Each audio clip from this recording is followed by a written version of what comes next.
do right here is go back. Way back. Back into time.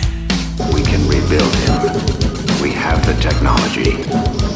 Celebrating 20 years of New England Championship Wrestling.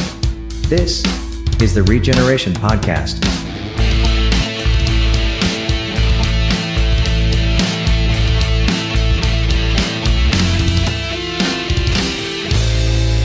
And now, here are your hosts, Sheldon Goldberg, Joe Matarazzo, and Kevin Castro. Welcome, everyone, to another exciting edition of the NECW ReGeneration Podcast. Sheldon Goldberg here, along, as always, with Joe Matarazzo. What's happening, guys? Kevin Castro. Hey, guys. And our special guest this week, once again joining the show, the lovely and talented Anthony Moschella. Hello. How is everyone doing tonight? All right. Well, last week we were talking about our wrestling memories, and we were also talking about the upcoming, at that time, Impact Wrestling PayPerView. And Kevin Castro was once again correct in his prognostication of Kenny Omega winning the Impact Wrestling Championship. So hats off to you, my friend. Checks in the mail. That's right. Don't hold your breath, though. But I wasn't there, but I'll go on record as saying that I was 100% for Rich Swann. So. Thank you. Right. I think that's what would have been better for business, but it would have shaken things up so much. Yep. It's just that nobody's willing to take a chance like that. I agree. We'll have to see how that plays out. I'm looking forward to the Blood and Guts thing on AEW that's coming up next week. Oh yeah. That should be interesting. I thought this week's show was very good. It was very good. It was one of the better AEW shows in quite a while, I thought. When the 10 o'clock hour hit, I went, that's 10 o'clock already? I could have gone another hour on that. That was so good. It went by so fast. There was so much going on. It was an interesting story in the news this week about Mickie James. Of course, Mickie James upset the apple cart at WWE when the company sent her belongings after laying her off in a trash bag. She posted that on Twitter, and Mark Carano from Talent Relations got fired over it. I guess they rehired him. But she said in an interview... He got rehired? He got rehired. He did? Okay. I thought that was Cone. Yeah. You may be right. But the referee, anyway, I don't see them bringing back Carano. He was the fall guy. Yeah.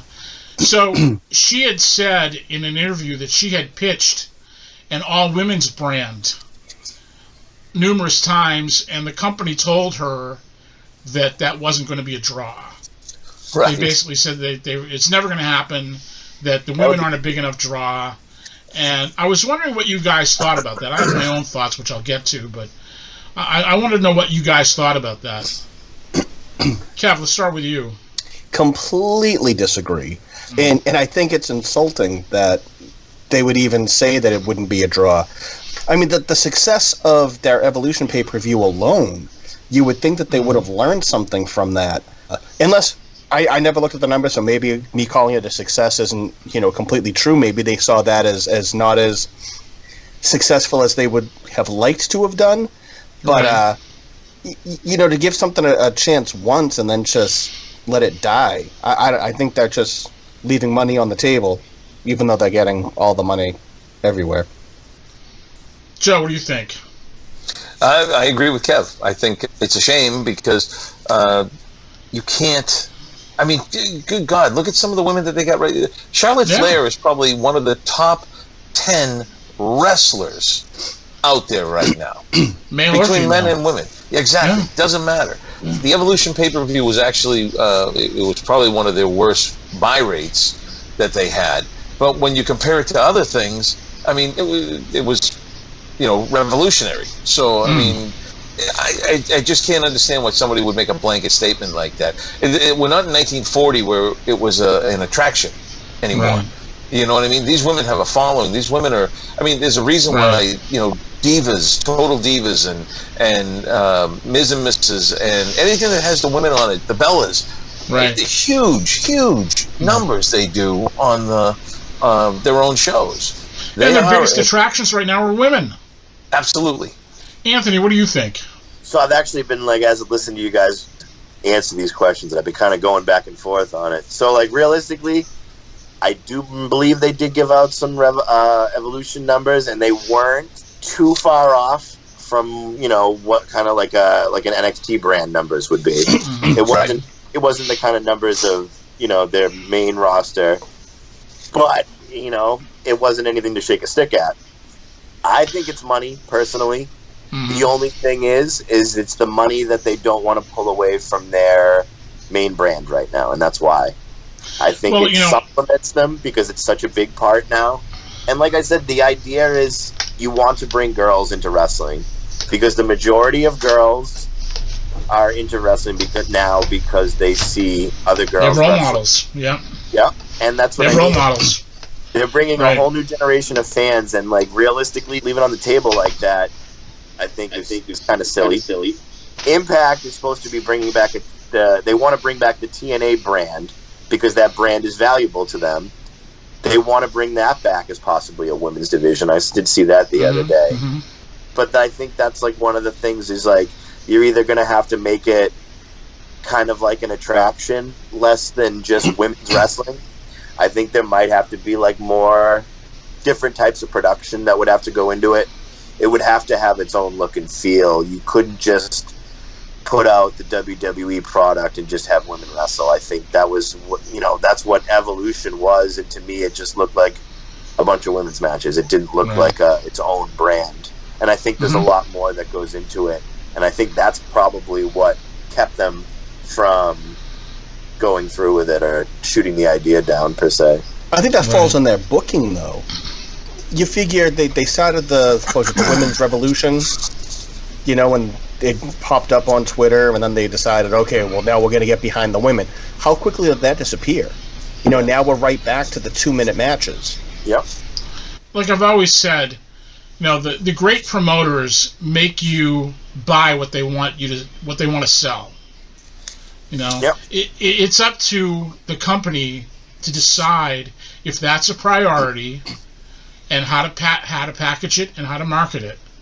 You know, if they're in favor of women's wrestling, they're going to find a way to package it and market it and make it work.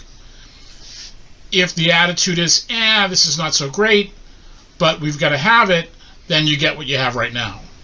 Yep.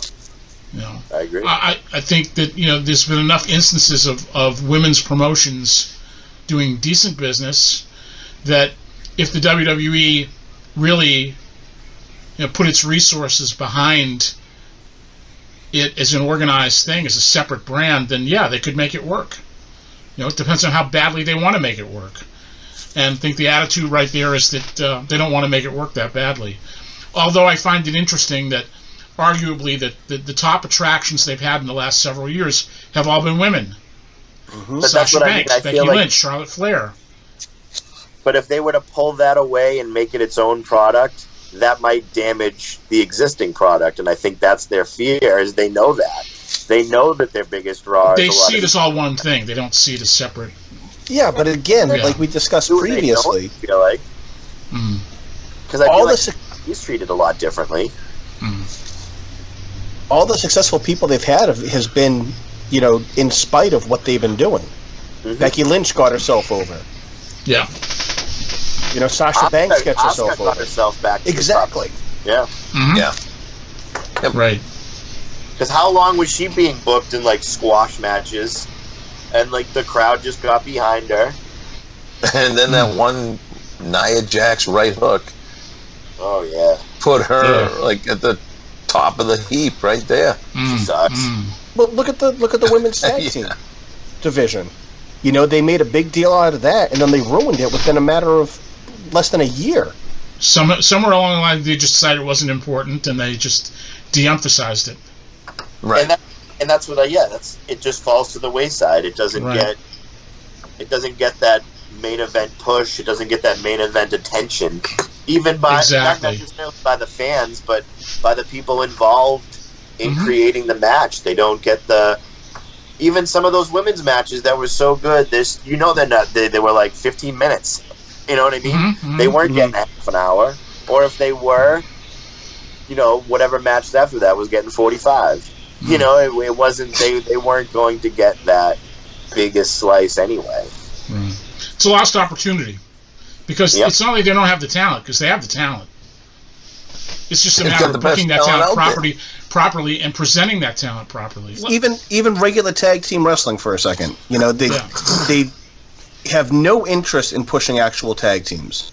You know, but then give us two singles wrestlers that we don't have anything to do with, and we'll put them together, and now boom, we got a tag team. Right, but the other night on Raw, almost every match was a tag team match.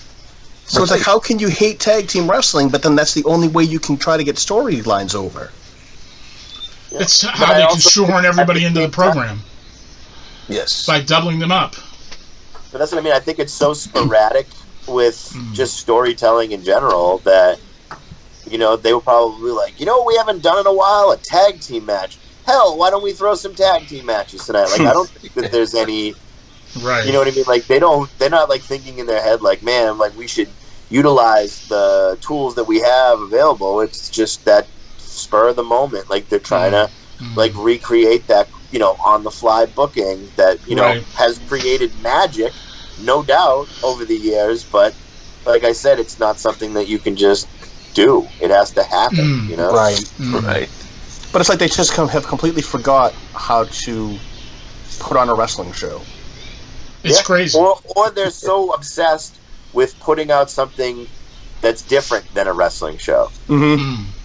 Well, last weekend, the A&E Biography WWE series continued with the A&E Biography of Roddy Piper. Some of that was shot at one of our shows a year or so ago. Unfortunately, that footage hit the cutting room floor and never got off the cutting room floor, unfortunately. But I know we all saw it, so let's ask what you guys thought of it. Kev? I did not see it yet. I spitefully did not watch it after I heard that they didn't use our footage. So take that, A&E. You showed them. Sponsor. You showed them. Yeah. I thought you had pull with them, Sheldon. What can I tell you? I saw it. Joe, I know you saw it. What did you think? I thought it was very well done. There was I mean, you could do a week's worth of documentaries on Roddy Piper's career. Oh yeah. They definitely. It's funny because, like any documentary, and we've seen enough of them, we know enough of them, we've been a part of enough of them. You get all the pieces, and you just start putting them together from wherever your start point is. You got a jump off point, and then the story makes itself as you go. So a lot of times the things that you have may be fantastic to put in, like the footage that we had and the interviews with Pat and the stuff that we had going on, but it doesn't fit. And it didn't fit that particular documentary the way it was done. I learned a lot. I mean, I've seen almost every shoot interview there is with Piper. And so you get anybody who has a pretty good idea of what the poor guy went through, and you see the pain and heartache that he's been through and some of the stories that he's told. For them to come through and tell a lot, I mean, right in the beginning, just how his parents and what it was like for him to grow up. He skipped over all that, for the most, but that was all brand new to me. I didn't know any of that. Likewise, yeah. He always started with, I was on the street when I was a kid, and that's kind of weird. So you never knew, where he came from and how it happened. And then I'll tell you watching Colt, his son, and Ariel, his daughter, and even Kitty, for that matter, his wife, come out, and they were very candid and very open about a lot of things. And I like the honesty of it. I think that brought a lot to. A lot of things to light with that, and again, I watched it with not only my son Nick, but with my wife. And my wife is not a huge wrestling fan. I say it all the time, but she loves the documentary, and she came across loving it. Thought it was fantastically done. Oh yeah, it was really, really good. They did not whitewash anything. They talked about his faults and his flaws. They had some good old footage from Los Angeles, from Portland. Yes. Yeah, I mean, they didn't really. They kind of skipped over some of the Mid-Atlantic stuff, but they did have a little bit of Mid-Atlantic footage. Yeah, I thought it really did him justice. Like I say, after seeing it, I don't know where they would have put Pat's stuff in. Right. I don't think it would have fit, but he's one of those characters that you're never going to see in wrestling again. Right. You know what I did not know, and it's kind of funny because he actually said it himself, was the amount of hours and time he took writing down the one-liners, the ideas, the notebooks. I couldn't believe that a lot of this, and like you said, a lot of people think it just rolled off the top of my head. I didn't realize how much prep work it took to be Roddy Piper. Oh yeah, and I think that makes him more human to me, as opposed to him being so. You realize that a lot of it is craft. Yeah, exactly. He had to craft this. Exactly. Yeah. It just if Roddy Piper, probably one of the greatest speakers of all time in wrestling, had to sit down and actually prep, that'll tell you anybody that wants to get into this business, you've got to do your homework. Absolutely. You've got to sit down and you've got to put in the work. You all right there, Kev? Yeah. I was putting in the work. He was going to passed out. I was going to say, he hit so hard, he just fell right out of his seat there. If you haven't seen it, I highly recommend it. It's really, really good. I'm not going to lie, I legitimately have it going on in the background, and I can, I'm hearing and looking it out of the corner of my eye right now. It's just, I was trying to last minute crunch, you know? Right, I hear you. But I mean, been there, done that. Bought the T-shirt. Yeah, I mean, like I said, I enjoyed the Stone Cold one. I initially thought I was like, I mean, what else are they gonna tell me? So I mean, I thought that one was good. But from what I'm seeing and hearing, I'm definitely gonna go watch it again. He's obviously top of my list anyway, because he didn't necessarily have like the best matches, but I mean everything leading up to it and everything during and afterwards, like his antics and passion, so much better than because I remember a lot of people like, oh, he sucks, like he doesn't do this, he doesn't do he doesn't pick guys up, throw them over the this, and it's just like that's all simplicity, man. He's just comes out, beats you up, Right. It's like, I did not remember until I saw this how big of an influence Gene Labelle had on Piper's career. Right. Now, I don't know if you guys are familiar with Judo Gene Labelle. He was the announcer in Los Angeles and a wrestler. Gene Labelle, Judo Gene Labelle, is like an MMA guy. He trains like police officers, and he's legit one of the toughest men alive. He's now like about 90 years old. He's done a gazillion movies. Judo chop. I wouldn't mess with him. Yeah. Yeah, no. Nice man. I mean, I've met him on numerous occasions when I went out to the Cauliflower Alley Club banquets, especially when they were in California. But Gene, just a really, really nice guy. I did not realize how much influence he had helping Piper become Roddy Piper. If you ever get a chance to Google Judo Gene Labelle, I think you'll be pretty interested in his career. Like I say, he's been in a million movies. He also helped train Ronda Rousey. Yes. Which was the big connection between the two, Roddy and her. Right. And I'm surprised they didn't show that footage where Piper actually, they played it at the WWE, the audio footage of it when he blessed her with the gimmick of calling her Rowdy. They did not put that in there. I was very surprised. Tag on that, and they're not letting it go. I know. Yeah.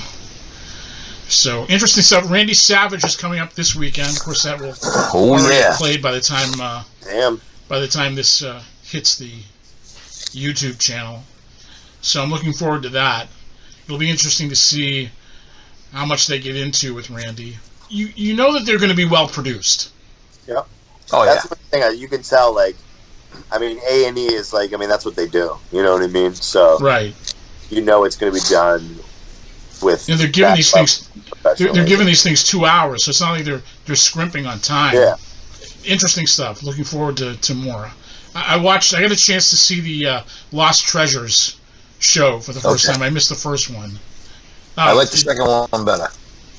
Okay, I didn't see the first one, but yeah, I can take that or leave that. Well, I liked it better because it wasn't like they were going to find the fan that had these things. They actually went to Kane and Undertaker, and they went through their stuff. They're like, wow, I got to go through all my stuff and try to figure this out. Right. And you get to see the storage units that they keep all these things in. And it was kind of cool to see how they did that. And Kane in all his glory in his mayor's office and everything. It's like Paul Rich's tape collection. Right. Yeah. Although he'll be excited, we got our dubbing rack all up and running. That's funny. Sky's the limit. It's funny you talk about collectibles. There's a story. Lou Thez, God rest his soul, was involved in the wrestling museum in Iowa in helping get that started. The pro wrestling wing of it is called the George Tragos Lou Thez Pro Wrestling Wing. The guy that started it is a guy by the name of Mike Chapman, who's basically an amateur wrestling historian. But Mike went to visit Lou. I think Lou might have been living in Florida at the time, and was looking for some of Lou's memorabilia to include in the museum. And one of the things that he was looking for was the robe that he always wore to the ring. So they're sitting there talking, they're having coffee and whatever, and Mike asks if he can use the bathroom. So he goes to the bathroom, and that famous robe is hanging behind the bathroom door. Only in wrestling. Is that... Oh, yeah. Only in wrestling, is right. That's awesome. So we talked about our wrestling memories on our last show. You know, what our first memories of seeing wrestling live in the Boston Garden and so forth. And I wanted to kind of continue on that theme a little bit. I wanted to ask you about your wrestling favorites. You know, we all have things that we like and things that influenced us and so on and so forth. So I want to get some of your wrestling favorites. Who will go to each one of you guys. Who was your favorite wrestler? If you had to pick one of all time, who was your favorite wrestler? Kev. I think I would have to go with David Arquette. I'm sure he'll be happy to know that. He just popped. He did, yeah. Oh, that's tough of all time.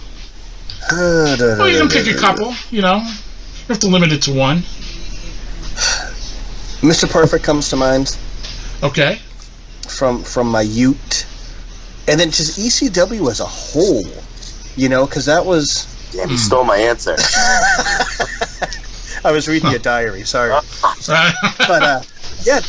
Those cameras are getting better and better, aren't they? Growing up with it, I mean, I think that's the big thing, because you figure, like, as far back as I can remember, like, I've been watching wrestling, you know, from the preceding WrestleMania. What was it, the Brawl to Settle It All that was on MTV, and then, you know, working up through WrestleMania, Wrestling Spotlight, Wrestling Superstars, Saturday mornings, you know, Saturday night's main events. So, you know, there was always people that kind of caught my attention, you know, and a lot of times it was the heels, like Ted DiBiase, Mr. Perfect. But it wasn't until seeing ECW, you know, coming home from a drunken night at the bar, putting on, like, flicking through the stations and coming across, completely accidental. Right. And seeing the Eliminators taking on Rob Van Dam and Sabu. You know, going like, okay, because I used to read about it in the aftermags, but I'd never actually seen it. But it was at that point that I was like, hey, you know something, this is possible if I really wanted to try to do this. So, yeah, I'm gonna cop out and go with that. Okay. Fair enough. Anthony, what about you? Well, like I said, it's tough for me to fully answer that question, because like I said, I would definitely, if I was going to say it, I'd definitely say like Sandman would probably be, and that's so corny of an answer. Like, even I am like, oh, like, would I really say that? But I probably would, because for like, I'd say like at least half, maybe 3/4 of high school, like, I was the Sandman. And like, I definitely have like pictures to prove it. So I mean, like, But I mean, if I was to pick, I mean, I'd probably say like Flair, just because like when I started watching wrestling, it was WCW, NWA. So I mean, it was like, you know, Flair was God. But I mean, like even Sting, I loved Sting. Now I'm like, ugh, you know. But I mean, but like back then, I mean, that's what like really resonated with me, was like really those like high energy characters that had the pop. But I mean, I also like Kevin was saying, DiBiase, like just that like evil like heel, you know, like that's so believable. The model Rick Martel, all that type of stuff, just like so cool, like, you know what I mean. That's the kind of that stuff like definitely resonated with me. But ECW changed that whole thing because it wasn't like a larger than life character. It was you know, this could be your uncle, you know what I mean, this could be like, you know, your friend's dad, it could be your neighbor. In some cases it was, but, and in some cases it was.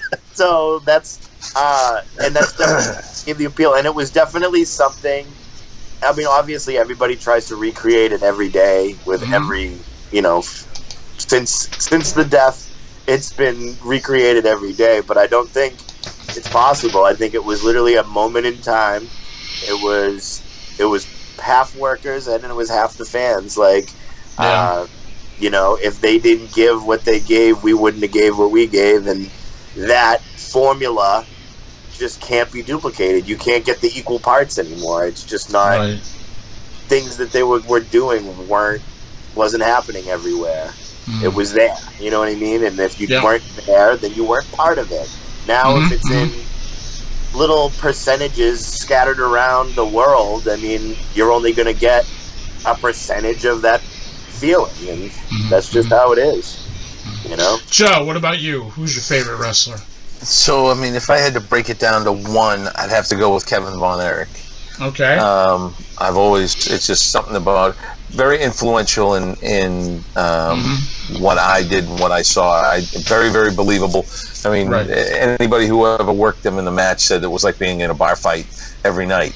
You know, to shoot off of him, I'd have to go with Ricky Steamboat. He was another one. I love the style. That style, both Kevin and him had a very similar style. When you get to Ric Flair, I mean, Flair and Kevin Von Erich that was the very first match I ever saw. So, you know, and I was hooked from that moment. And Flair was the guy I loved to hate. You know, Kevin was the guy that I just loved. He was amazing. He had that entire family.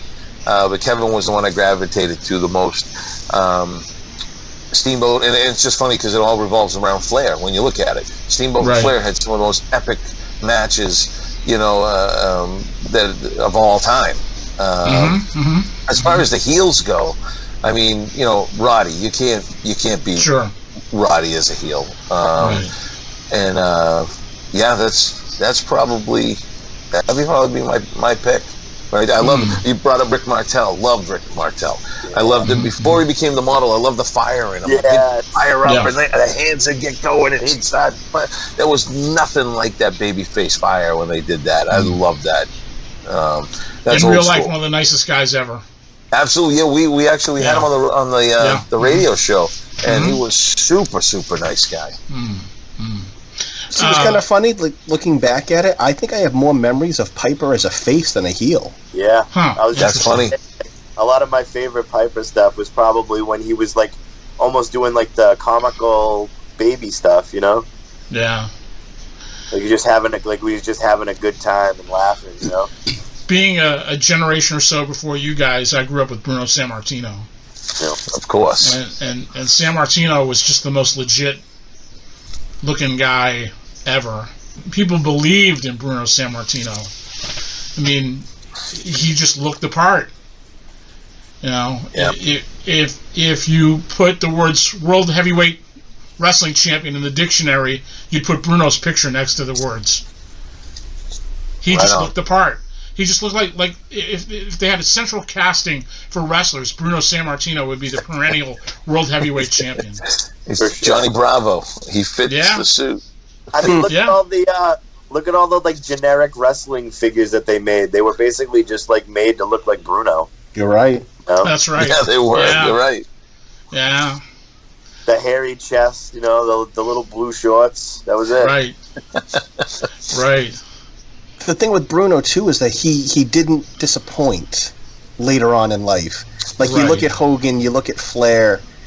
They had all that build up, and then Flair all of a sudden he just had to come back, keep coming back. He had the chance. He left at the perfect time. Yeah.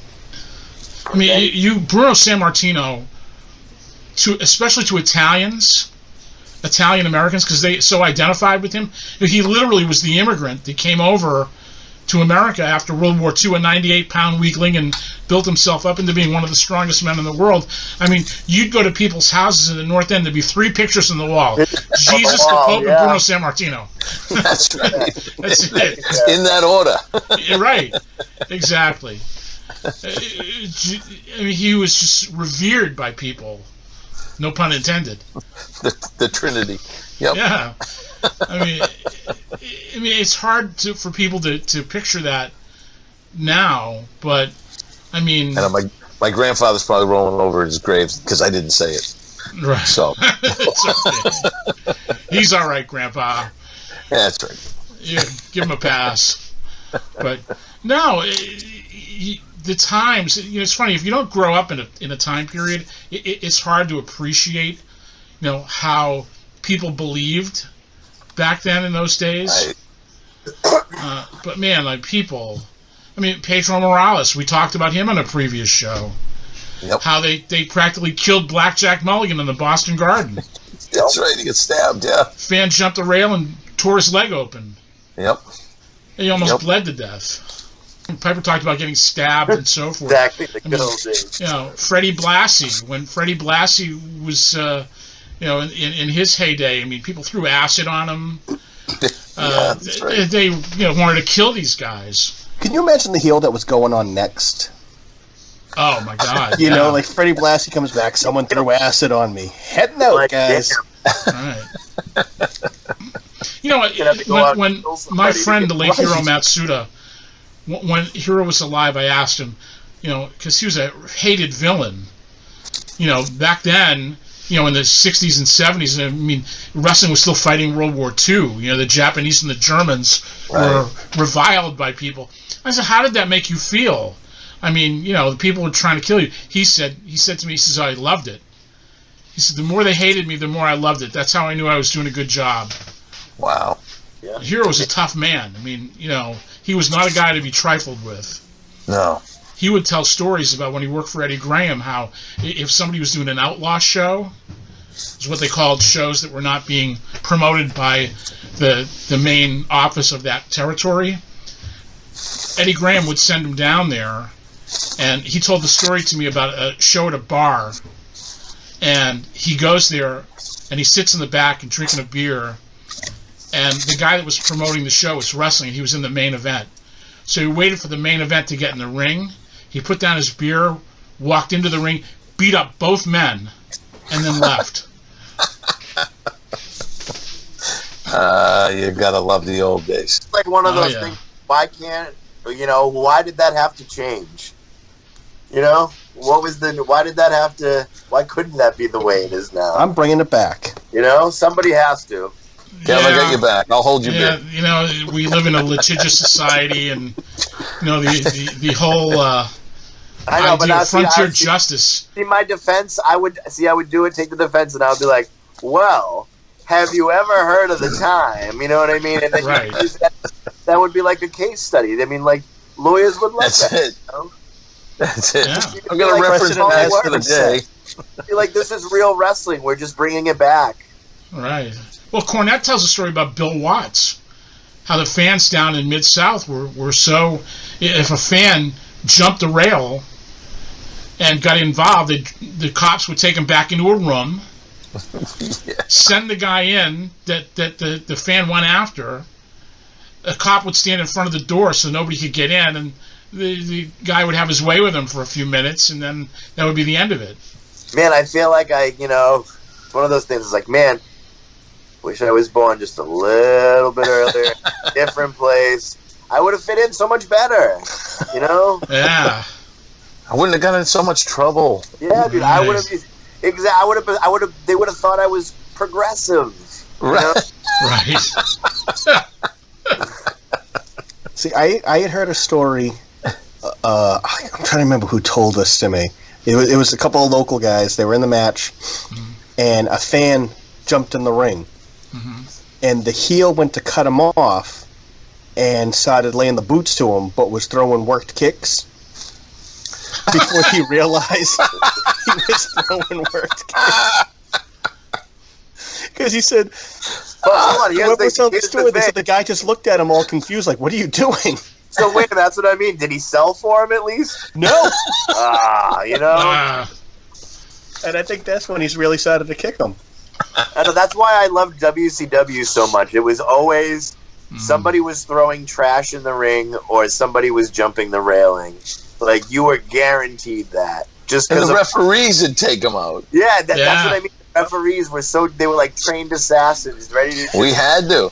When I refereed, same thing. We're down in South Bend, Illinois, and here we are, and you know we're in a jam-packed house, and then all of a sudden, you know, you see some guy just barreling into the ring, and then they so good. Let's go. Imagine if you did that in, like, when they do that in, like, WWE, like, you're not even seeing it. All you do is you see the cut to the back. The camera cuts away, and My second night. Send the camera crew down. You know what I mean? Like, let's get this. My second event in the business that happened. Oh man! It was an outdoor show. I was ring announcing. I remember first person makes it to the ring. I was in the process of announcing the other person, and you know that sound a crowd makes when they're kind of confused as to what's going on? I turn around, I see someone just throwing bombs in the ring, and I'm like, wow, he made it there fast. And then I look over, and he's still making his way to the ring, so ring crew and a couple of other people started pulling him off, so that guy's friends hops the rail, so now it's like this big brawl. So I just remember sliding in the ring, I had the microphone, and just placow! I just wish I had it on. Like, yes, they told me this couldn't happen, and it does. You know, but that's the thing. And then, like, the third show comes, and you're sitting there like, all right, what's gonna happen tonight? You know, and it never happens. You know, so just know that you got lucky, right? Let's continue on this list of favorites. How about your favorite promotion of any era? I would imagine, Kevin, Anthony, ECW would be your choice. You know, part of me would say that, but then I would say with a close tied for second place, maybe even a three-way tie, would be the late period WCW. Like David Arquette period WCW? So, like, yes and no. I like the other stuff, like, leading into it as well. I really like the stuff. I mean, like, say what you will, that's what I think it was missing at the time, and I thought that was really refreshing. I really enjoyed the dying days of WCW, but I really also enjoyed, now looking back, the early TNA stuff. I agree with that. Yeah. Because I didn't get into TNA until probably like 06, maybe 05.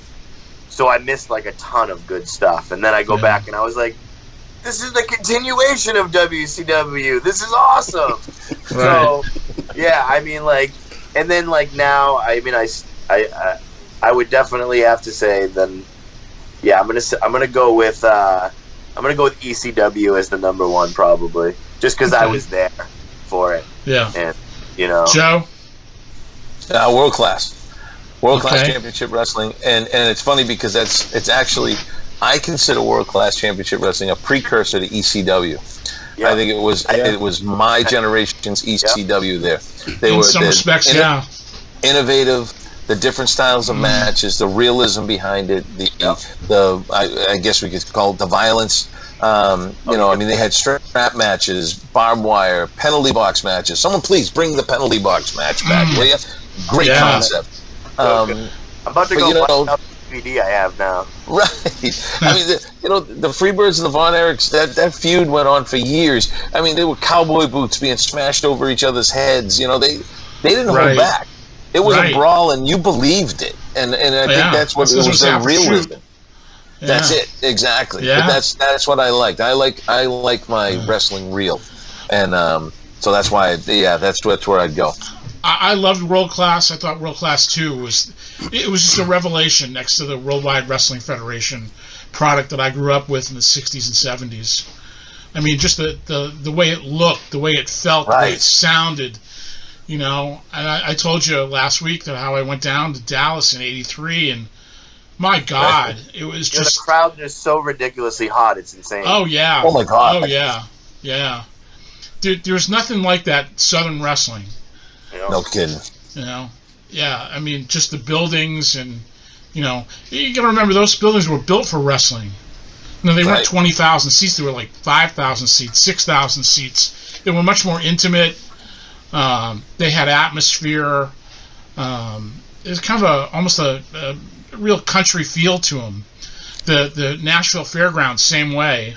Yeah. Right. I mean, just a great place to see wrestling. You know, the one light over the ring and all that. The Armory in Tampa. I went to see one of the ECW pay-per-views down there. That was a great building. You know, I wish I had been there in the ambulance comeback, right? That was so good. Right. Yeah, dude, he stole the ambulance and drove it back to the. Oh man, I might see now. Who's that, Sandman? Make a list here. Like, I gotta go back and relive these like right after this. Right. What's the greatest match you ever saw live? Ooh. When David Arquette won the world title. You're killing me. I just love talking We're gonna have about to get David Arquette on the show now. That's my just for ultimate your goal. benefit. That's my ultimate goal. I think he's his agent. Wow, that's a hard question. Live, huh? Yeah. I'm not talking about seeing it on TV, because that's, you know, people see most WrestleManias and whatnot. Most people experience them through TV. But what was the greatest match you ever saw live? It's a tough one. All right, I can answer mine because I've been thinking about it all day. Go, brother. You ready for this? Yeah. Sabu versus Taz, Revere, ECW, 100%. Okay. It was like a half-hour or 45-minute time limit draw. It might have been a half hour, and then they gave them more, and then it still ended up being a draw. Yeah. That literally, it just kept going and going, and there was just no let down in that match. I mean, it was like literally super stiff from like the bell to like the bell, and it was all over the place. It was just madness. Like, the crowd was crazy. I mean, everything about it, it literally checked off every box. And, like, I don't even think it was the main event. I think it was, like, I think there was shit after it, which sucks for obviously any. That's what I mean. I couldn't even tell you if there was after or what was before it. Because that match itself, like, that's when I look back at that. Like, I have pictures, disposable camera pictures from it. And, like, most of my pictures sucked. But, like, every picture in that match was fire. So I was just like, that's what I mean. Like, you just know that there's something special. And I was like, at first I was going to say the mass transit incident, because that was my first ECW show. But I was there. I was like, I don't know if I would, call that, like, the best match. And then I, like, thought, and then I was like, there's no way it has. And then it just clicked, and I was like, I got 50 pictures of this match, like, you know what I mean? And like, I remember vivid. I remember my boy getting knocked over by Taz falling back from a Sabu like ring to the crowd dive. Like, he was behind Taz, like, and he just landed like right on him, all crazy, and it was nuts. And I was just like, holy shit! And he's like, yo, that dude is just 100% muscle, bro. And it, like, blew his mind, and I just, everything about that match, I just, no question to me. There it is. And that's what was great about ECW, too, because it was the whole experience. Yeah. From the second that you walked in there, it was as different as everybody was. It was like you were sitting next to your best friends. Yeah, that's what I was saying. Like, I'd never been, and when I went, it was just like immediately like, oh, you've never been, like, friggin', we're going to introduce you to all these people. You know, like, Yep. I met more people just by going and just being there. Like, you didn't, Yeah. it was so inclusive. If people were more like that in real life nowadays, I think we'd be in a better place. Joe, do you have a favorite match you ever saw live? You know what? I can't think of a match. I remember seeing so many matches, so many people, and I can't narrow it down to just one. Okay. I can't. I'll tell you I mean, mine. I've seen everybody from Jericho and Angle and Big Show, and I mean, you name the names, Jeff Jarrett and Christian, and I mean, I got to see so many, and I can't. I enjoyed them all. I can't. I can't narrow it down to just one. Right. I got two, actually. One was the very first show I ever went to at the Boston Garden. Bruno San Martino versus Gorilla Monsoon the night the ring broke. Yep. Wow. The first time I ever went to Wrestling Live and that happened, Yep. you couldn't tell me it was a work. It was You couldn't convince me that it wasn't 100% real what was being seen. The other one was many years later, again in the Boston Garden. That was the first time the NWA, Jim Crockett Promotions, came to Boston. It was the Midnight Express versus the Fantastics. That's right. I remember that match. Yep. Oh my God. What a match those two teams put on. I forgot about that night. I was there that night. Yep. Unbelievable. It just took your breath away. It was so great. That was a fantastic card that's that the night. measuring stick for, athletic wrestling. For me, anyway. So and then the other thing I was going to ask was this. So this was just any that you've attended? Yeah. Because I was also going to say, from like an indie point of view, I would definitely say would be the Handsome Johnny Iron Man, the Iron 8. Because I didn't film it, so it was one that I got to like be part of the crowd for. Okay. And like, not privy, so that was pretty nuts. That was the one in Quincy. Quincy. Okay, yeah. Okay. Favorite NECW match that I've ever seen live would have to be one that will show upcoming in the coming weeks.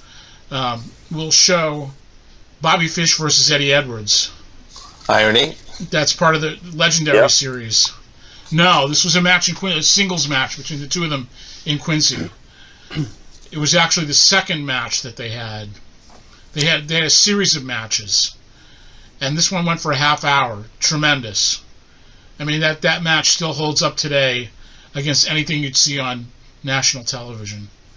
Did we use that for television? Yeah, we did. Or maybe we didn't. Maybe it was. Oh, I did, because I think we couldn't because we were going to do it as highlights, maybe because it was we too put long. it out on a DVD. Yeah, it was a DVD match. Yeah, but it's up as part of the Legendary Series on YouTube, so we'll show that. We do have a bonus match this week. We'll show you that a little bit later. It's the edited TV version of Nikki RRoxx versus Ariel, champion versus champion from Good Time Emporium. And that was from August 13th of 2006, the title Unification match. We're going to show you that in a little bit. But let's continue with what we've been talking about here. How about your favorite wrestling announcer? Like commentary or commentary, or the guy who's announcing the announcer. Not the ring announcer, but your favorite announcer, TV announcer. I've got to go Jim Ross. I think JR is I loved Gordon Soley. Gordon was just a one of a kind. Yeah. But Jim Ross, I still go back to that match that Undertaker had with Jeff Hardy, and it was the ladder match. And you know better. I know better. And he had me on the edge of my seat thinking that Jeff Hardy was about to take that. It's just magic. That man knew what he just knows what to do. He's absolute gold. Used to. Huh? Used to know. I'm waiting for AEW to have Hangman Adam Page and Christian Cage wrestling Ethan Page and Brian Cage just to hear JR confuse everybody. He's gonna lay out and let what's his name to it. It already happened, didn't Excalibur. it? Sounds like it's already happened. And Page Cage. Yeah.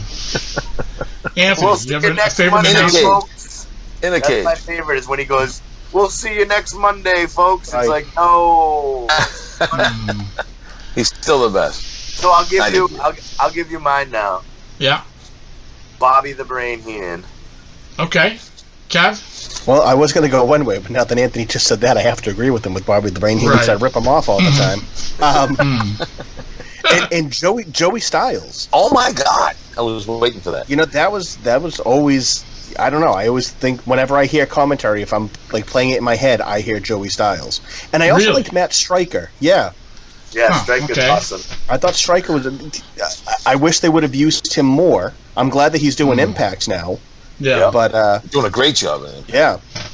My Joey Striker's very, Styles. very good. Yeah. For me, Joey it's Gordon. Styles is really good by himself. Yeah. For What's me, it's that? Gordon Soley. Yeah, Gordon Gordon's good. Soley's the measuring stick. I mean, Jim Ross is great. Don't get me wrong. Even Jim Ross will tell you that Gordon's the greatest of all time. Sure. I mean, you got to remember, Gordon came up in a different era when wrestling was presented differently. Yeah, they were trying to make it legit, and Gordon was so good at just being so credible and lending to the credibility of what you were seeing. When it comes to the sports entertainment style of commentary, I loved Gorilla Monsoon. Yeah, he was good. I always thought Monsoon Yeah. was great. He he was a wrestler, so he knew the terminology, and he had that sarcasm. Him and Heenan, the best. Oh, That's the Him best. and Heenan were Absolutely. terrific. Classic. Yeah. Yeah. I was just going to say, it's almost like you can't have one without the other. Because when Yeah, Heenan right. didn't have Gorilla with him, it just wasn't the same. Unless it was the WCW era with Shivani. Shivani. Yeah. Heenan was great with the two of them. Yeah. Yeah. Tapping on each other. Shivani's very good. Shivani's I agree. excellent. Yeah. And I used to love to listen to David Crockett, not because he was so great, but because he was so into it. He would get so excited. He'd be just like a fan. When David Crockett got all worked up, you couldn't help but get worked up with him. So I love Yeah. David Crockett.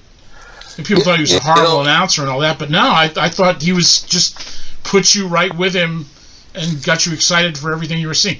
The other one who was terrific that doesn't, you don't hear so much of is Lance Russell. Lance Russell. Exactly. Right. Ooh, I mean, He's this the was voice of Memphis. Right. If they were more national, I think it would have been a different story. Yeah. They were just so stuck in Memphis. Yeah. Right. As much as I love world class, Bill Mercer. I mean, he was not a wrestling announcer.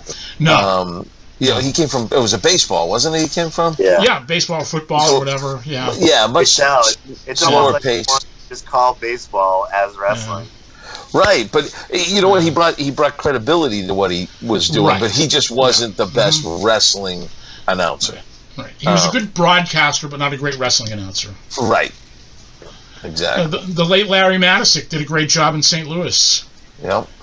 I learned a lot from Larry Matisic in the conversations that I had with him when we were doing the Mouthpiece Wrestling show. That's right. He was very much a mentor. Wealth of knowledge. Yeah, exactly. Yeah. And those were my favorites. Favorite wrestling movie, or a movie with a wrestler in it? Kevin's has got to be what? Ready Let's get ready to rumble. One Night in China. Okay. Big fuck. No, seriously, let's see. Oh, Kev. You're killing me. I might go with The Wrestler, just from a story, and it was real, if that makes sense. Yeah. Really they good, they yeah. definitely hit like all the right parts. So I would say that, and then Beyond the Mat, because I remember Beyond the Mat when that was, I it didn't have the national release in the theaters. I remember it came out on DVD. I'm going to age myself now. Yeah, they came go out on Goody to get it. It came out on DVD before video. Damn goody. Wow. And I went out and I think I had to drop like $400 on a DVD player specifically so I could see the movie. Wow. So I don't know what makes me older, the fact that there was VHS tapes or the fact that a DVD player was $400. Wow. Both. Have you ever seen the original movie, The Wrestler? The one from the 70s with Vern Gagne I and have Ed a copy of Asner. it, yeah. I've got it on VHS. That's great. Yep. So bad it's good. Have you ever seen Beyond the that, Mat? I think I vaguely remember it. I don't know if I've seen it in its entirety. You got to watch it. Ed Asner, Vern Gagne, Bruce and the Crusher, Dusty Rhodes and Dick Murdoch, Harold Sakata, who was Oddjob in the James Bond movies, who was a wrestler. And there's a scene by a pool with all the promoters, Vince McMahon Sr. and Eddie Graham and a whole bunch of other ones. And the story behind that, as Hiro Matsuda told me, was all these Vern had this idea that this movie was going to be great for wrestling. It was going to really boost the business. So he got all these promoters to invest money in the movie. Each one of them put up like $50,000 or something like that. And he had this bit part there where they're all around a pool or whatever, and they're talking about this Super Bowl of wrestling that Vern wants to do, where he's supposed to take on all the champions would face each other. And Vince McMahon Sr. is in it, and Eddie Graham, and I forget who all else, but it's really, it's crazy. And all those promoters lost their money. The company that distributed that movie was known for distributing softcore porn. Oh, man. Yeah. So Vern had heat with a lot of the promoters over the lack of success of that movie. Interesting story behind the original version of The Wrestler. But I also want to add live. You Cannot Kill David Arquette. It's a great movie. Right. David Arquette, once again, yes. They Live. Had to be best movie with a wrestler in it. It's one of the best fight scenes I have ever seen. Yes. The most realistic. It's the longest in cinematic history. It's the longest fight scene still to this day in cinematic history. Huh. Damn, really? Yep. Yeah. That's awesome. Yep. Joe, did I get your... So I thought this was a trick question. I was going to say the obvious answer is Ready to Rumble. But there's another one that I watched recently, and I forget what it's called, and it has the guy from A-Team in it. And Body Slam. Body Slam, yeah. Roddy Piper's in it. I was going to say that. Yeah. For cheesy movies. I had seen that in passing and not knowing what it was. The Tonga Kid was in it. You gotta see that. And we we watched it at work, and obviously everybody else was kind of checked out. But that movie's amazing. Tanya Roberts was in it. Everybody's in that. Yep, she just passed away. Yeah, you talk about Beyond the Mat. I was actually at the premiere in Boston, sitting with Terry Funk and his wife and his daughter. Yeah, me and Pat. Pat actually got up and introduced the movie. He got up there in front of everybody, talking to the people from BCN. Wow. And when they figured out who he was, they had him come up and, he bombed terribly too. So it's hilarious. But Terry still loved him. He knew right who he was. Shook his hand and everything. Hung out with him afterwards. It was. You did a good job, kid. Thanks. Yeah, you did a good job, kid. My brother Dory would Let's ride his horse.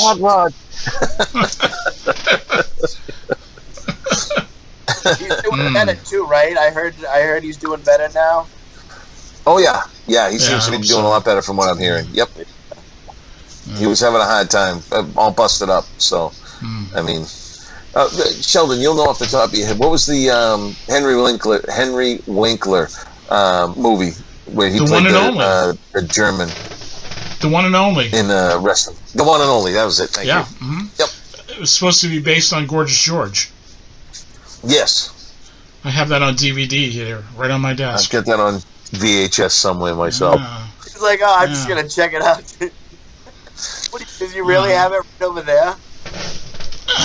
Yep, it's right here. Look at that. Yeah, Look there at you that. go. I told you it's right on. It's even still in the shrink wrap, believe it or not. Fire. Anyway, you're sitting here unopened. But let's go to our bonus match for this week. We're going to take you back to August 13th, 2006. The much missed and much beloved Good Time Emporium in Somerville, Massachusetts. Again, August 13th, 2006. Champion versus champion. Nikki RRoxx, the NECW Women's Champion at the time, taking on Ariel, who was the PWF Women's Champion. Let's take a look at that, and we'll talk about it on the other side.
August 13th.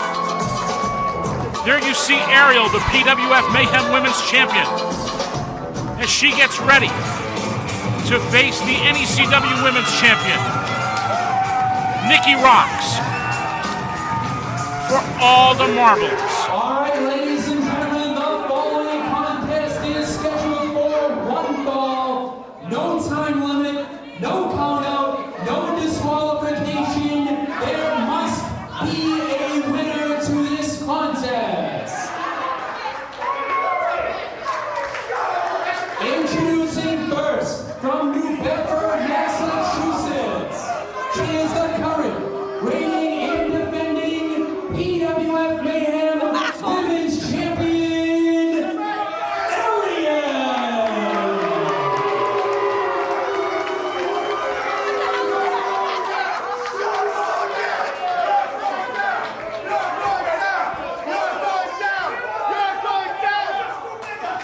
And her opponent from Boston, Massachusetts. She is the current reigning and defending NECW Women's Champion, Nikki RRoxx.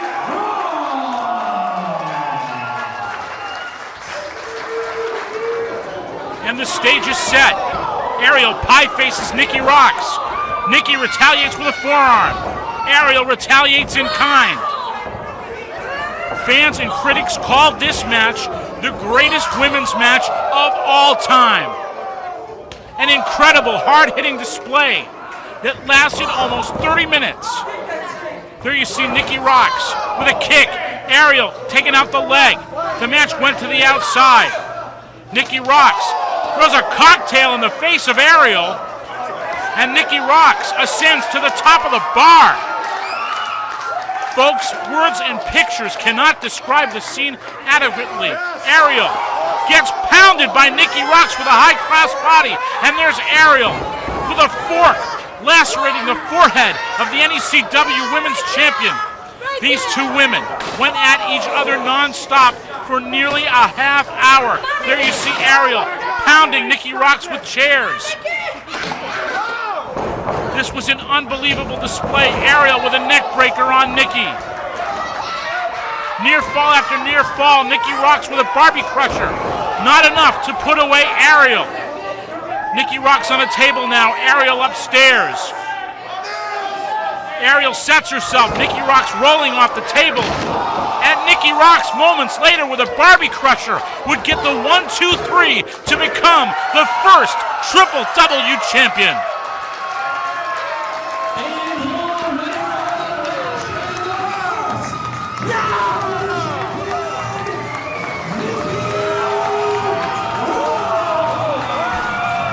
The most amazing event I have ever witnessed. Nikki RRoxx becomes the first World Women's Wrestling Champion.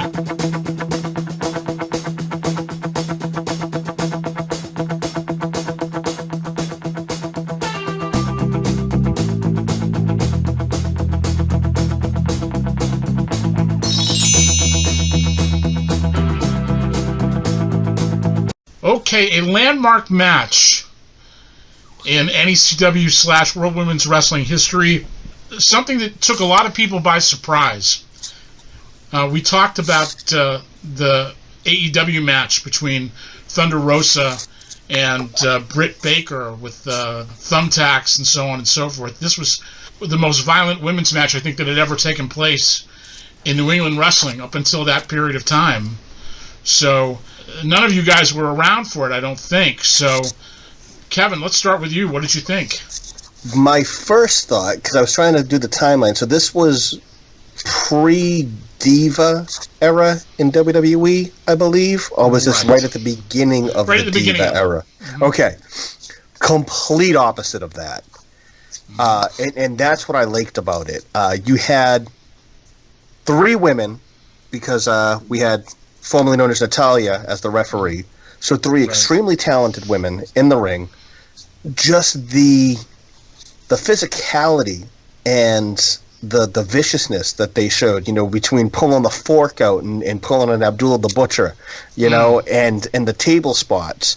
It was just something that you didn't see you don't see it that much now, let alone back then. But it was a short video. It was entertaining. I love the history of all things NECW, so of course I'm biased. But yeah, I just think that the fact that they put themselves out there, and when Nikki RRoxx climbs the bar and then does a high cross off of that, just seeing everyone's reaction, it was great, and it made me miss crowds again. Yeah. Anthony, what did you think when you watched this? So first off, so it was funny. I wasn't expecting. It was one of those things that I was just like, oh, this is gonna be a quick. Wasn't expecting it, but I remember working with both of them later. So maybe not. Maybe no. I think there was some like Nikki RRoxx stuff with Max and stuff like that. Definitely. I mean, the match was killer. I was always big fan of Ariel's work. I was actually kind of mad that they cut some of the her healing out the fans in the beginning. I wish she probably could have kept a little more of that, because that's always entertaining for me. One of these days we'll put up the unedited version. And that was the other thing, is like the crowd was rambunctious, and like that's what I mean. It totally worked for the theme of the match. Because like I said, there wasn't like women's matches like that at that point in time anywhere, really. Right. And there wasn't a women's promotion like that around here. And that's what I was just going to say. Like, nobody was even presenting women's matches regularly like that, with the exception, somebody, I don't know. Yeah. Joe, what were your thoughts about this? Well, again, same thing, and I got to go with the jumping off the bar move from Nikki. The heat, it was awesome. The whole thing, again, missing crowds. You got to steal from Kevin. What I love is how relevant this kind of a match was for you to put in for a bonus match after all that we've been seeing when we're talking about winning multiple titles, and this was actually unification. To start a new promotion. But, with what we got going on right now, it just makes so much relevance with what we're talking about. And to know that this happened in 2006, I mean, and they were 2 of the best right there. And that promotion was run around those women. And these women could go. In that match could hold up in any ring right now Right. with what they got going on, and probably blow away half of them. Yeah, and it's funny, those girls were both very experienced. They had both wrestled overseas, both wrestled in Mexico. Ariel had wrestled in Japan. These are girls that were, that were seasoned. They weren't rookies by any stretch of the imagination. And they were the ones that were leading the charge. And again, at that particular time, nobody was doing anything like this. There was no place for girls to show what they could do in this type of a forum.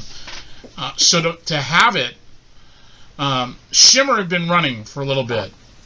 So it wasn't unheard of in the country. Ariel had wrestled for Shimmer, and Nikki RRoxx would go on to wrestle for Shimmer. I know, but Shimmer, I feel like Shimmer's to me is so niche, Yeah.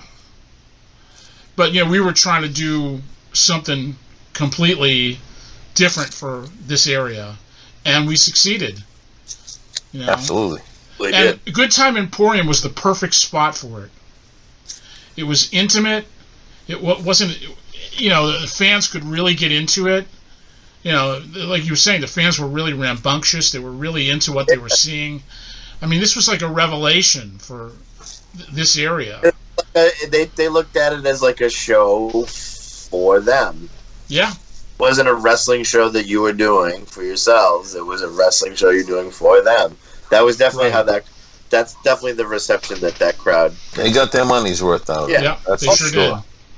They sure did. Yeah, and that place was always known to be like, a good, quote unquote, good time.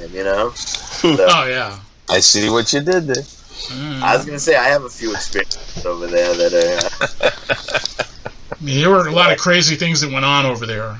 For sure, I'll vouch for that. Yeah. But we never had any incidents. Yeah.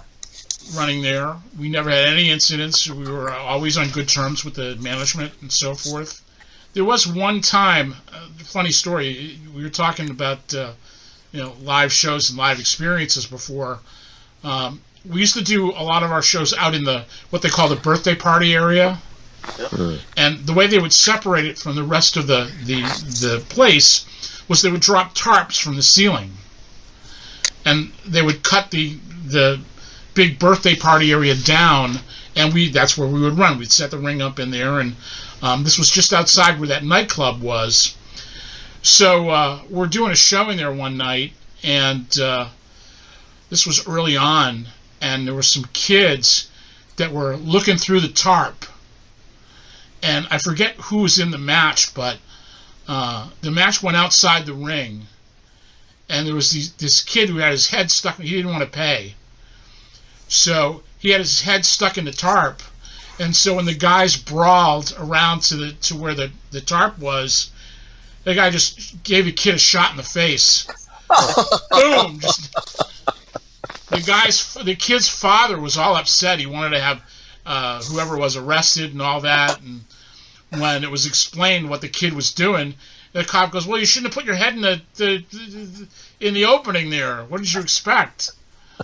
That's great. You go today. But anyway, yeah, that it was World Women's Wrestling in that venue was an extraordinary thing. When we took it out of there because the place had closed, it wasn't the same. Right. But again, we were doing something that nobody else was doing. And those girls, I think, in particular, understood what they were involved in. They were involved in something that nobody else was offering, and nobody else was going to offer. Yeah, they're definitely on the Mount Rushmore. What's that? They're definitely on the Mount Rushmore. Absolutely. No question. Nikki had a national run with TNA for a little bit. Not a terribly successful run with them, but she did have a national run. I think had she played her cards right, she could have been one of the biggest female stars in the business. Oh, I was a huge fan. I mean, that was like my style. Like her and Daphne, that's the kind of, that's the kind of stuff I was looking for in yeah, women's wrestling at the time. Oh man, backs though. And Ariel is now a wife and mother, and with a bunch of kids, and God bless her. She's really somebody that is quite an interesting story. The girl went all over the world, and she accomplished a lot of stuff in wrestling. She had a run in Ring of Honor managing the Christopher Street connection. I mean, she could have done considerably more if she wanted to, but she was a mainstay in Shimmer for a while she was actively wrestling. To me, that's somebody that I absolutely identify with NECW. 100%. Or at least the triple W aspect, rather. Yeah. That's what I mean. Definitely. Right. Her and Nikki RRoxx. All right. Well, we're going to wrap it up right here. Thanks for joining us this week. Anthony, thank you once again for being on the show. Thank you for having me. Always a pleasure. And for Joe Matarazzo, Kevin Castro, Sheldon Goldberg, thanks for listening, everyone. We'll see you next week. The Regeneration Podcast is a production of New England Championship Wrestling. To send us questions, comments, or feedback, email us at regenerationnecw@gmail.com.